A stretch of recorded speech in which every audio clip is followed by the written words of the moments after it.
Good afternoon, everyone. Welcome to another Facebook Live Lunch and Learn with the Center for African American Health. I want to take this opportunity to thank our sponsors, presenters, and community for making our virtual collaborative Black Health Summit a couple weeks ago a huge success. The event was well attended. We received a lot of positive feedback from participants who were able to join. And if you were registered and missed any sessions, those recordings are now available on your Whova app. We were grateful to have a virtual alternative in lieu of our annual collaborative health fair. And we're hopeful that next year, which will be our 20th year, we'll be able to have our annual collaborative health fair in person. So fingers crossed. As we wait for a few people to join, I'd like to introduce myself and tell you a little bit more about the Center for African American Health. My name is Deidre Johnson, and I'm the CEO and Executive Director. For those of you who are unfamiliar with the work of the center, we have been we've been serving the community for more than 20 years with a focus and commitment on improving the health and well-being of the African American community. As we move through today's session, please feel free to type your questions in the comment area, and we'll address them if time permits. Last week, the Center for African American Health was honored to receive a generous donation from the Denver chapter of the Links Incorporated. This is advancing us closer to the goal of our capital campaign to own our own building. The donation was historic, as it highlighted how African Americans support the causes we care about in significant ways. Also, the timing was perfect because we're celebrating women's accomplishments and contributions during March in recognition of Women's History Month. My guests today, we're expecting two, but we've got one joining us right now, are members of the Denver chapter of the Links Incorporated, the organization that has served Denver metro area for almost 70 years by developing and sustaining community programs and organizations like ours. LaDawn Sullivan is the immediate past president of the Denver chapter and is also the founder and director of the Black Resilience in Colorado Fund, BRIC for short. Thank you, LaDawn. I'm so glad you can join today. It is a pleasure to see you. And it was fun getting together for our social distance check presentation last week as well. Absolutely. Thank you so much for having me here, Deidre. So excited, one, to of course be a member of the Denver chapter of the Links Incorporated, and be a witness to this wonderful and amazing work that the Center for African American Health is doing in light of COVID, but more so really putting a stake in the ground, literally, by fully outrightly owning its own building and really creating an established center for the health and well-being of the African Americans in the Denver metro area. So kudos to you and your leadership. Thank you, and thank you for your support. Let's see. So, LaDawn, I know you're incredibly involved in the community. Can you provide our viewers with more information about your work and your involvement with the Links? Sure. So maybe I'll start with the Links, and then I can pivot a little bit to the other stuff that I'm working on. So I've been a member of the Denver chapter of the Links for over 10 years. The Denver chapter has, as you had stated earlier, was established in 1952 by a wonderful group of Black women. We are one of 292 chapters across the United States, well, actually around the globe, because we have a couple of chapters in other countries now, made up of over 16,000 African-American women of accomplishment, and I would say of strong dedication to our community, to the Black community. And our chapter and our organization is rooted in sisterhood and service. And so we believe in the upliftment and connectivity and strength of what it means to be linked together with our sisters, as well as how we collectively invest back into our community. And that's through service. We have 5 focus areas that help keep all 292 chapters somewhat aligned in our work, but with the latitude to work in those areas in a meaningful way that's meaningful to the communities in which we live. You know, there's no cookie cutter approach to our programming across the country and around the globe. Things are very nuanced. And the Denver chapter and our experience here and our partnership and investment in our community has been one of great joy and great pride for our chapter. So, oh, sorry. And so with that, I guess kind of in blurred lines, my professional background is in philanthropy for over the last almost 24 years, where most of that I've spent working at the Denver Foundation, focused on community leadership and racial equity, more particularly in helping to strengthen and expand the pipeline of leaders of color by capacity building, individual support, and supporting nonprofits who are led by and serving Black, Indigenous, and people of color. More specifically, in the last 8.5 months, kind of in light of, or in connection with the COVID pandemic, and then the escalated, I would just say the escalated visualization of racism through the lens of Ahmaud Arbery, Breonna Taylor, and George Floyd, unfortunately, was the impetus for the creation of the Black Resilience in Colorado Fund. And so it is unapologetically supporting and working and partnering and advocating in partnership with Black-led and Black-serving nonprofits. And that's providing grants, it's providing programming, partnerships, connections in any way, shape, and form that we can help not only the Black-led and serving nonprofits, but the greater metro area's Black community shift from surviving to thriving. And so, like I said, we're only 8 months old, so more to come, and we're evolving. But there's a lot of synergy between that work and I would say that the core and the mission, goals, and heart of the Denver chapter, the Links and the Links Incorporated. And I have to admit, even though it's only 8 months old, I'm sure the work to get there was a long time in the making. Yes. So this has been, I guess if you want to say kind of I don't want to call it a dream, but maybe something, a dream or a seed that been nurturing for well over 8 years on paper, probably even more than that before it was put on paper. So to see that actually come to light has been amazing, but now as they say, the real work begins. So excited about that.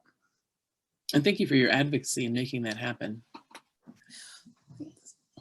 So you mentioned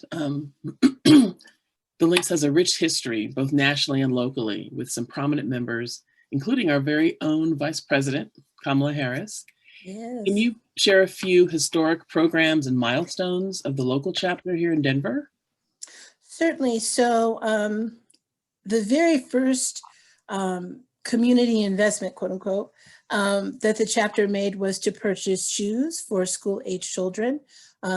Back then, you needed to have a sturdy pair of shoes in order to be able to attend school. So that was one of the first things that they did for families. And then moving forward, we've had the Stepping into the Future program at Hallett Academy, which is not too far from the center, just a hop across MLK Boulevard. We've also had a long-standing program that honored and supported outstanding youth called the Tribute to Black Youth, which our Denver mayor was one of the recipients of a savings bond with laptops, ways in which we were helping young people think about their future and providing means for them to have kind of like a pre-investment in that space. And that program ran for well over 20 plus years. We've done lots of partnerships with the Shadow Theater Company, with Cleo Parker Robinson Dance, supporting their summer dance programs.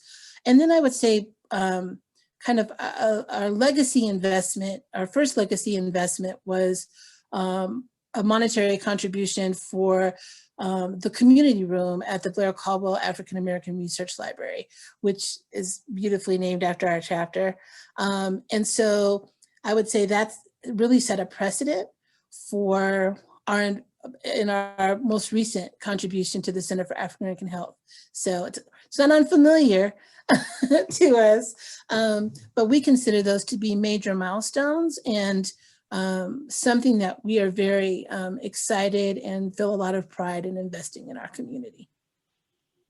And, you know, I can't confirm this, but my gut feeling is that that's a historic amount, both in our state and probably regionally. Yes. So it was and I will say I was not in the chapter when they made their first monetary gift to the library, which was a very sizable gift and one that was a record setter. So this one, again, I believe is record setting, particularly for a membership organization to collectively pull their resources within their membership to make it happen. So yes. So some people are often intimidated by the concept of philanthropy and define it as something only associated with celebrities or multimillionaires or something out of their reach. In your role with the Black Resilience in Colorado Fund and your work with the Links, can you elaborate on the history of philanthropy in the Black community?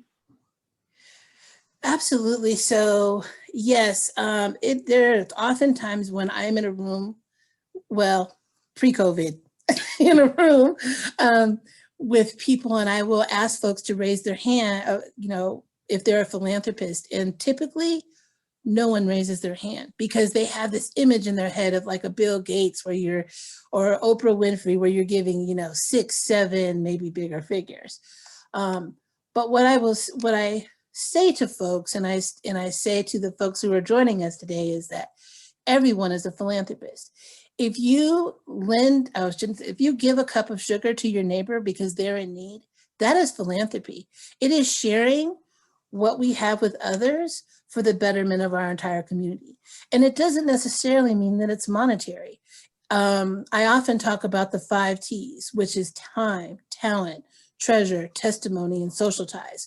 Those are the ways that we all invest in our community. So not just about the treasure piece, but it's how you give your time. So my Link sisters and I, in getting ready for this conversation today, I was doing a little rough math.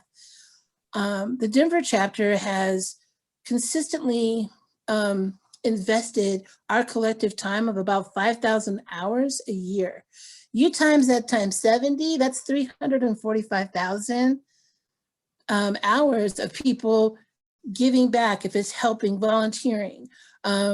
We've also shared our talents, our skills in, folks who have expertise in accounting or expertise as artists, giving back and sharing that. We also pull together our networks. How many times do we pull folks together? And I know somebody, and you're connecting people in order to be of help to someone who is in need. And then we also use our voice, and a beautiful demonstration of that has been how we've raised our voices around voting rights, around racial injustice, around, excuse me, around bringing awareness to issues and ills that are harmful to our community and asking folks to come together to use their voices to change it. So there's so many ways that we can give back.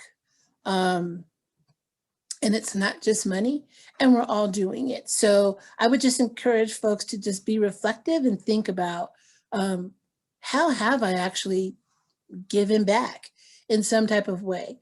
I bet you probably are exercising your philanthropy every day. I remember years ago when I was full-time in the development world, seeing studies that when they did research across all communities, it really was the African-American community that on average gave the most relative to the household wealth of any community. So we have a long history.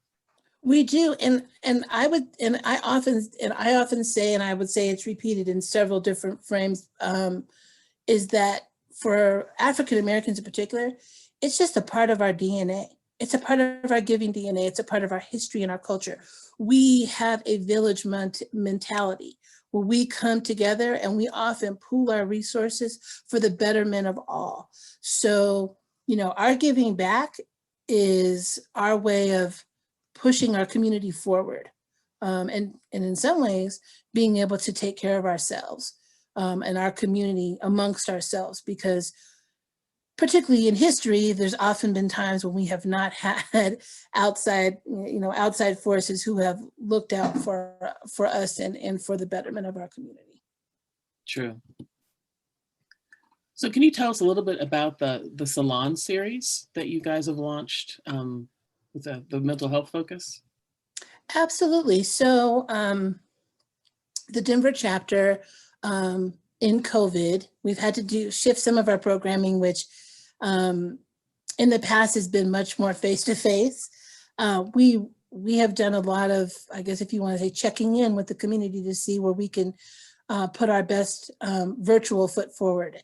And what we recognized is that creating an opportunity for folks to come together to explore mental health, and that's the space in which our Salon series is focused, and the different ways in which that shows up and how we as African Americans can think about it, understand it, recognize it, and then address it. And so we have had one session, or the first part of our series, a couple of weeks ago, and we will have more coming up.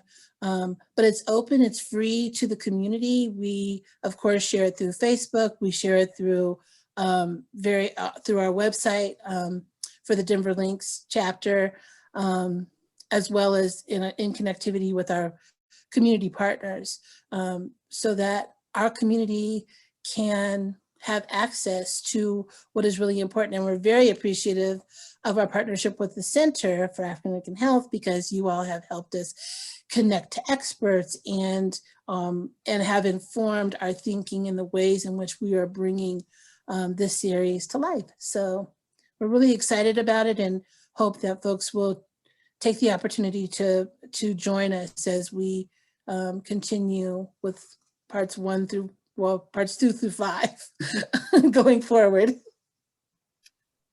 So we mentioned earlier that we're in Women's History Month. And I know there are so many women right here in our own backyard that have played an important part and historic role in shaping our local community.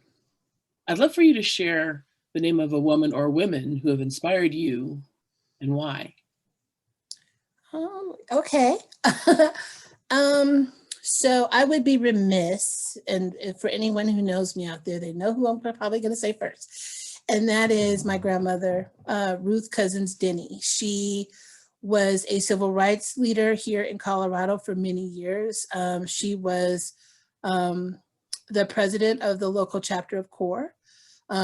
She picketed, she marched, she led a lot of organizing, campaign for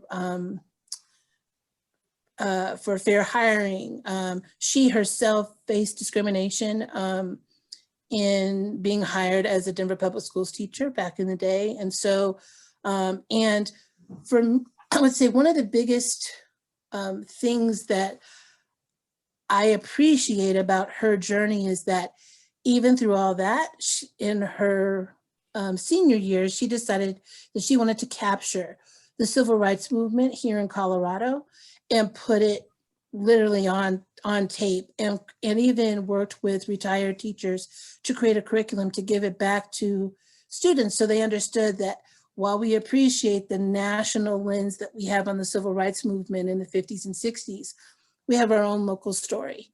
And so she really started this movement and finished this process called Rebels Remembered, and it's in the library, it's in the schools. So I'm super proud of that, and I think it has inspired me. One, for her to give back again, not necessarily money, she gave her testimony to help us think about what progress looks for Black folks in Colorado in particular. And then there are there are so many others who have done amazing things. Wilma Webb, who led the fight to get the MLK holiday here. Carlotta Lanier, need we say anymore, of Little Rock 9. But then there's also a lot of unsung heroes who I've met in my time in my line of work, the Jerry Grimes of the world, the Deidre Johnsons of the world, who are on the ground doing the work and out in the community, and not for, you're not looking for accolades. You just want the best for the community that you're a part of. And to me, that the definition of philanthropy is the love of humankind. And so to be able to witness my sisters like yourself out there doing it, not for grandeur or glory, but because of the love of the community, that is awe-inspiring. So kudos. And thank you for living out loud what it means to be a strong Black woman, but more so one who cares, loves, and nurtures the community. Oh, thank you. I'm about to have a moment. But it's true. It is kind of soul work, heart work, and I get excited about it every day. I lost track, but I do appreciate that. And your support over time, not only as a funder, but I've really enjoyed the peer group you built around the landscape project that we're working on together. So we are almost out of time, but we wanted to make sure, what can we do? How can we share the link to your website, or can you give us the link? And how can we find out more about the work of the Denver Links? Okay, so I was going to say, I think that the link is going to be shared because we had provided it. So the Denver chapter of the Links does have a website. If you Google us, or you'll see it. It'll be available through this Facebook Live. And I would say how folks can support. One, of course, visit our website, join in on our salon series. We would love to have a lot of people. We would love to create strong buzz and have folks check in. And if you weren't able to see the first one, I believe we're capturing it. There should be access to that. And then I would also say, even with our contribution to the Center for African American Health, we made a contribution, but we encourage others to as well, to be supportive of our Black-led and serving or nonprofit organizations to join us. We encourage other member organizations like our fraternities and our sororities.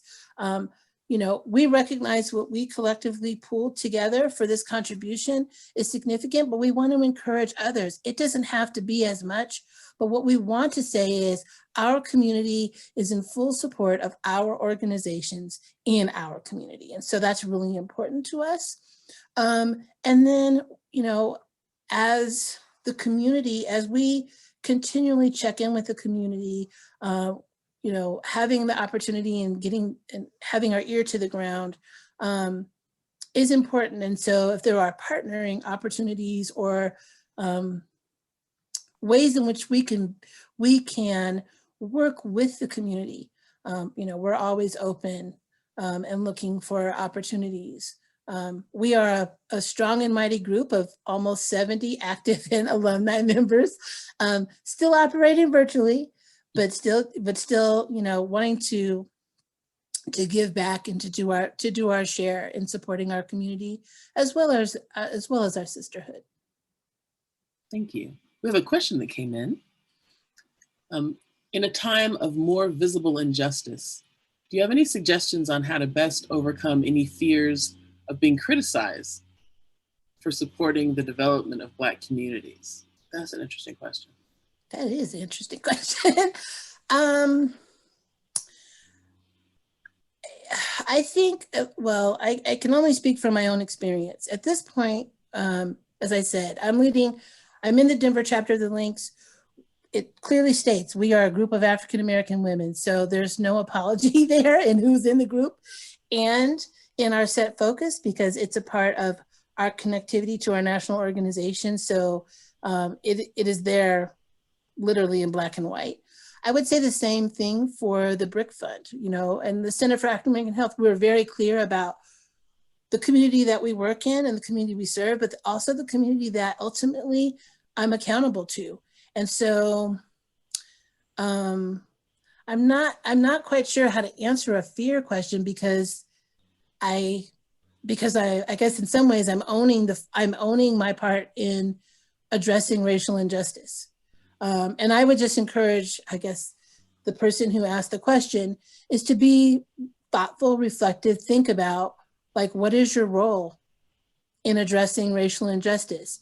If you're a person of color, if you're a person of color who is not Black, understanding your role, your connectivity, the same way I work to understand my role in working with Native peoples and their addressing injustice on their, you know, within their, in connection to their community. If you are white, what is your role and how can you, in some ways, do your homework in advance would be good. But to do your homework and then check in with yourself, but maybe check in with others as you're connecting and partnering and leaning into your role in addressing racial injustice. There's no perfect recipe. I mean, everyone comes from this from their own experience, their own starting point. I just encourage folks to do a lot of self-reflection, checking in with themselves, and as they kind of build their circle of folks who are working kind of in the same mindset and in the same vision, to continually check in to make sure you're on the right path and you're moving forward and not backward. Right, and being of action, that there is something actually. Right. Thank you for that. Well, you know what? On behalf of the center, thank you for the generous donation from the links, as well as for your many hours of service to the community, both personally and professionally. I appreciate you taking time out to join me today for Women's History Month. This video will be available along with other information on the center's website. Have a great weekend. Stay safe because the weather's coming. Thank you.